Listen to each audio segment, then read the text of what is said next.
Welcome back to Peacekeeper Games for another battle report. Today we have Heath with the Free Folk led by Harma up against myself leading Targaryens with Jorah Mormont. We are playing a Game of Thrones scenario at the 50-point level, which is how we are doing our local league. First up is objective cards, which is the first chance I get to make a mistake.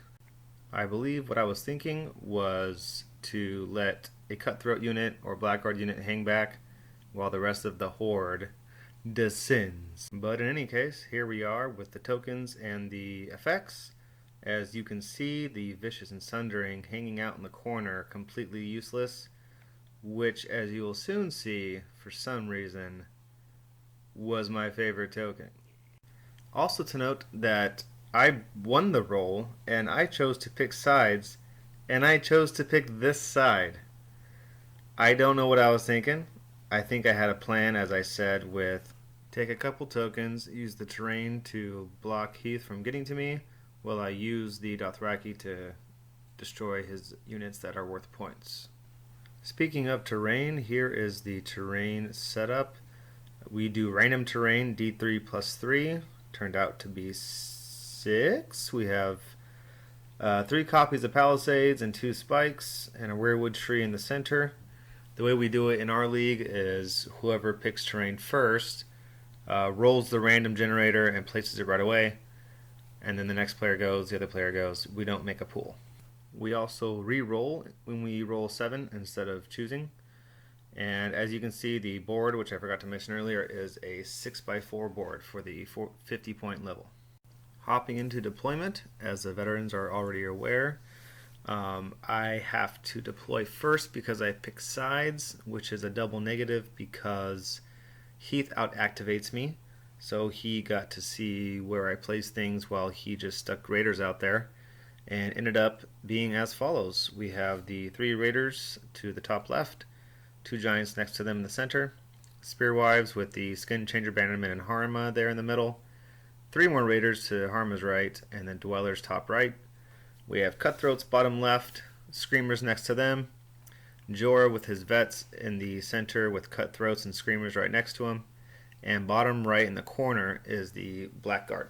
So during deployment, I was trying to figure out how I can snag a couple tokens and use my Dothraki horde. So here you can kind of see my plan where I am going to push my blackguard up behind the spikes, push the cutthroats up behind the palisade, 1 on each end, and then use my Dothraki and my cutthroats in the center to do damage. They are directly facing the giants and spearwives, which are the only ones that grant points. Let's see if that plan shakes out. Obviously, Heath likes my plan because he can just surround me with raiders and cave dwellers if I do that. So it's kind of tough to figure out how to flank against free folk, but I do try to. So let's see how that goes.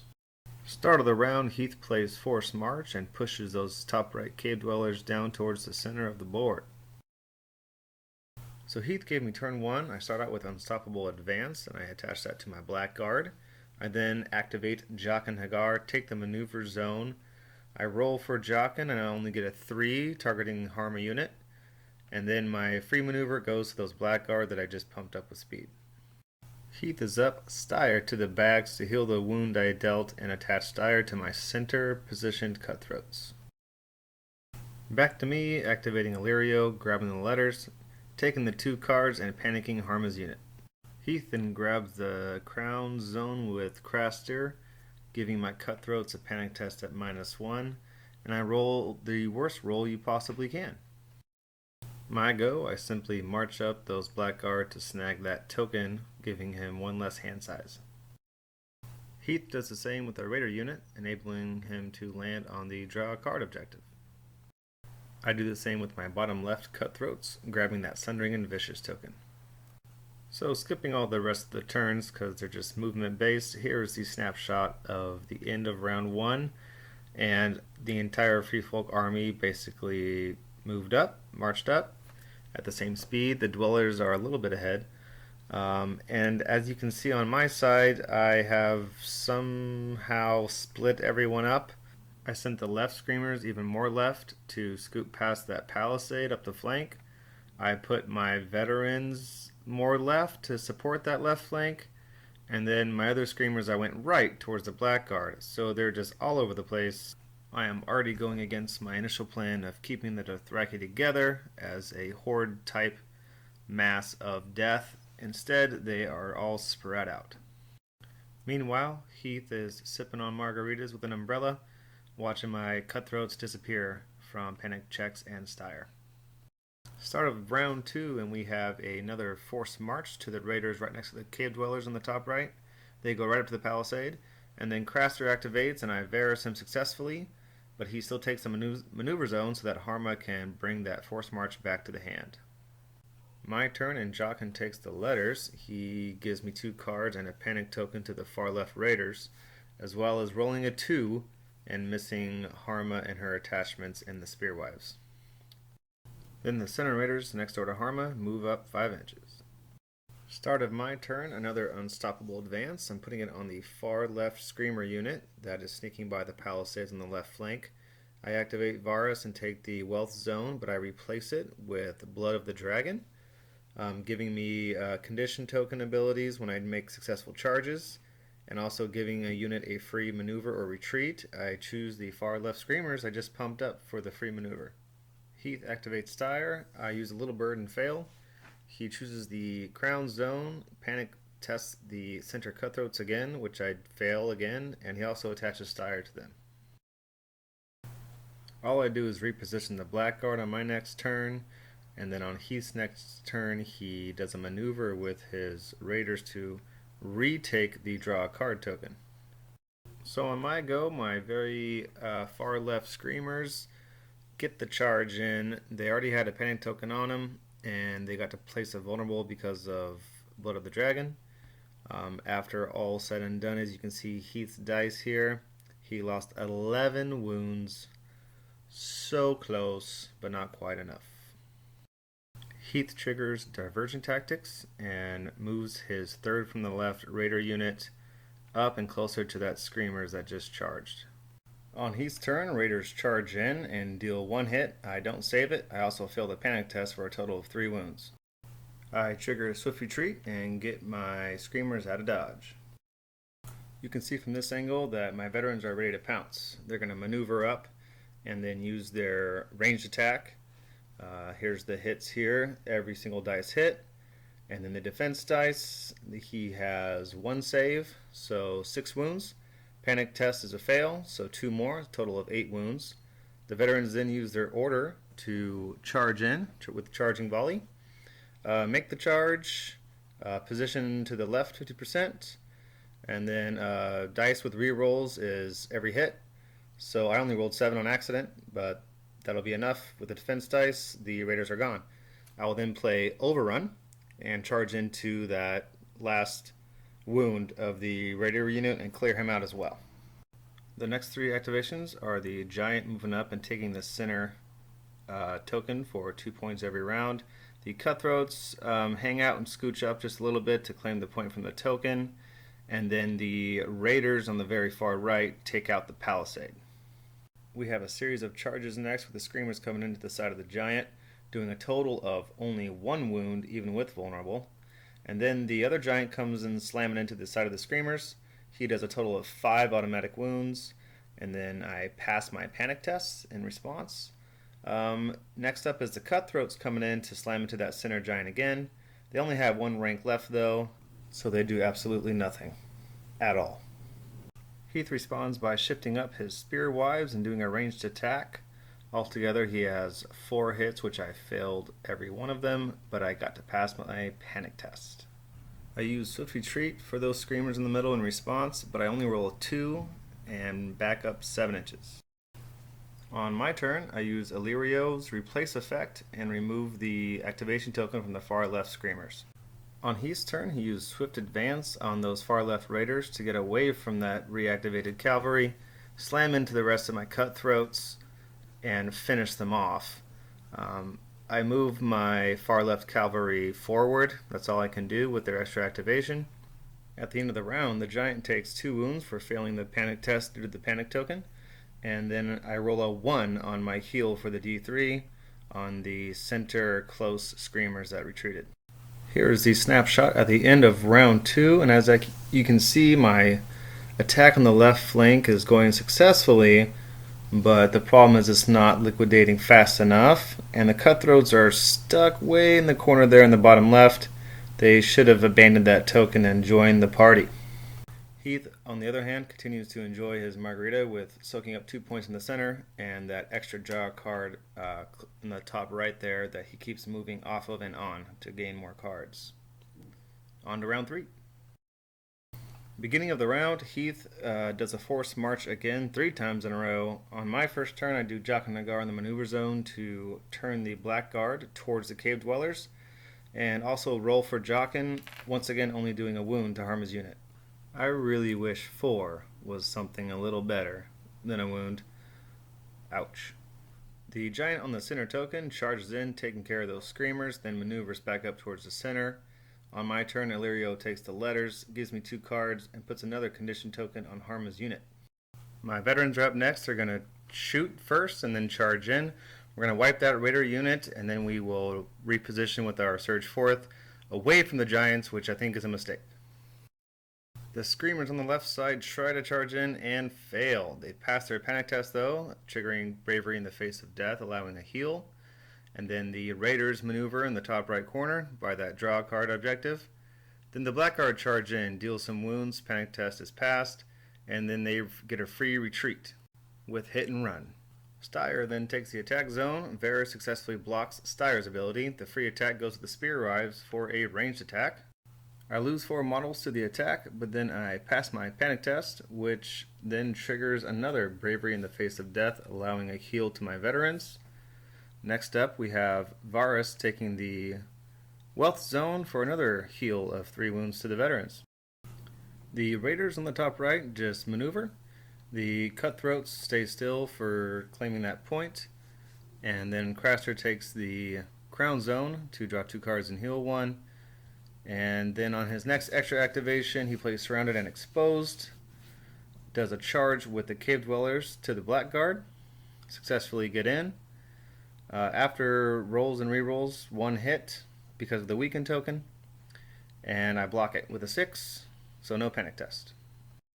That triggers the end of round 3, and no effects worthy of note from the objective tokens. Top down, we see the free folk are still in a nice tight circle. My left flank did push a little bit more, but not very much. And the Blackguard and Cutthroats are just hanging out on those tokens still. It's at this point I wish I would have committed those Cutthroats on the bottom left to the flank attack, and I also wish I would have kept those Screamers away from the Giants to hang out and take care of those Cave Dwellers. Those Screamers in the center of the board there are in a bad spot. If Heath can take care of them and stay on those objectives he already has, that will be game. Let's see what happens in round 4. Kicking things off round 4 with the eagle on those screamers I was talking about, and Styre on the maneuver zone. Styre gets attached to Harma's unit, the Spear Wives, and of course he's been waiting all game to play, feinting maneuver. He's going to make a free charge in. He's going to do a ton of hits with Harma's order. I block 2 hits and pass the panic test, and I'm A-OK. My turn, Jock and Nagar on the sword zone for a free attack. He actually rolls a 6 and kills the Bannerman because he's the only one that's useful still. With the attack, I spend vulnerable and panic trying to get that unit out of here. There's still 3 wounds left on it though. And of course on his turn he swings right back. Styre is still attached. With those attack dice, Styre, and defense dice, and panic dice, there we are there. I still have 1 wound left remaining after it's all said and done. I activate that very unit next and punch back and take care of Harma, finally granting me a victory point and a free Surge 4th away from the action. I'm hanging on, guys. As long as they can survive. Craster. Panic check. -1. Dead. That's not good. You don't really get to see it here, but my veterans charge in the wounded giant, deals a wound, and they fail the panic check, and I actually take care of that giant for another point.